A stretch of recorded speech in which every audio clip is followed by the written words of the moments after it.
So today we are talking about the best 32-day notice account to open under 1,000 Rand in South Africa and what interest will you earn for opening that account. So if you're interested in knowing more about the best 32-day notice accounts in South Africa, do ensure to like this episode, leave me a comment or give me feedback on what you think about it. Without wasting any time, let's jump right straight into it.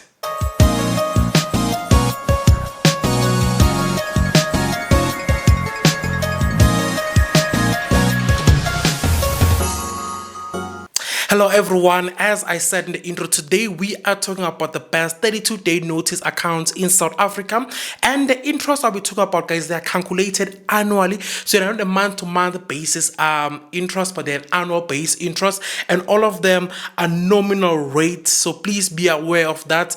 And also, guys, this video I'm recording it on the 17th of November, or this episode is recorded on the 17th of November, so if you're watching it maybe later on, the interest may have changed. But as per the recording of this video, the interest that basically they're that. So basically, I'll give you guys the top 7 best 32-day notice in South Africa.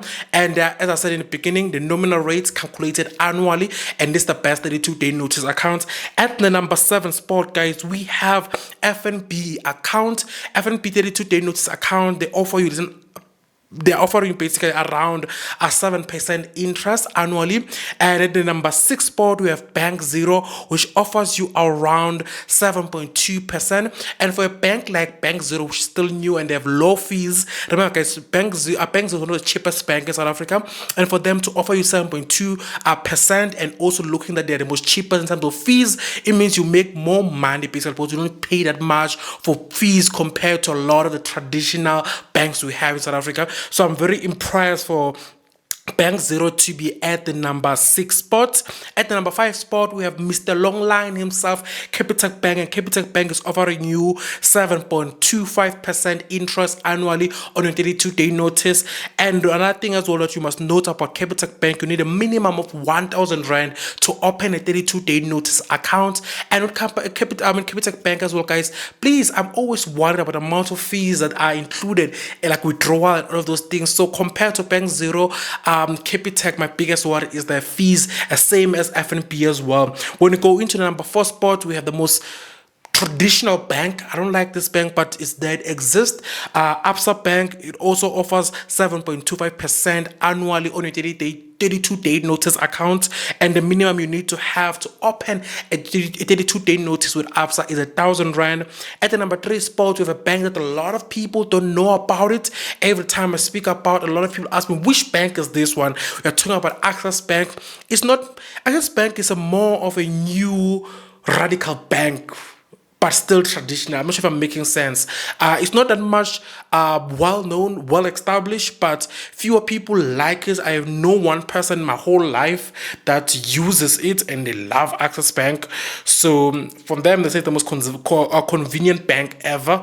I don't know what it means about that, but anyway, it's sitting at the number 3 spot. At the number 2 spot, we have African Bank. African Bank, guys, is offering around 7. Oh, sorry, I didn't tell you. Access Bank, guys, is offering you around 7.3% interest annually, and you need around 500 Rand to open up account with them, which is very much reasonable. Guys, at number 2 spot, we have African Bank. African Bank offers you around 7.96% interest on your 32-day notice account, and you need around 500 Rand to open it. At the same time, African Bank, guys, after the issues they had 2 years ago, they've tried their best to rebrand and rebrand themselves basically and put themselves as the bank for the people. And for me, as someone that also has an African Bank account, I'm truly impressed by the service and the customer service I'm getting there. Their fees are not too much, they're just reasonable. I think African banks is at the moderate standard compared to other banks in terms of fees and customer care service as well. As someone that uses African Bank, I have no issues with it. At the number 1 spot, guys, we have Discovery Bank, that digital bank. You need a minimum of 1,000 Rand to open the 2-day notice with them, and you'll earn around 8.2%. But one thing about African Bank I always complain about is a lot of hidden fees that are built into Discovery Bank. So to Discovery Bank, so I always worried about the hidden fees about them. But when you look at how they are moving the digital bank space, I think them and Time Bank are leading that digital bank revolution, and they're doing very well, and their banking app is one of the most easiest to use, and opening an account with Discovery Bank is quite more easier compared to other banks. I know Times Bank is the most easiest bank in terms of opening accounts, but in terms of 32-day notice accounts, the Discovery Bank is sitting at the number one spot. So guys, what do you think about this list? Do you like it? Are you happy with Discovery being number one? Are you happy seeing a bank like for example, FNB being number 7? What do you think? What's your thoughts? Until next time, guys, don't forget to hit the like button, subscribe, and also give me feedback on what you think about today's episode. Until next time, be safe.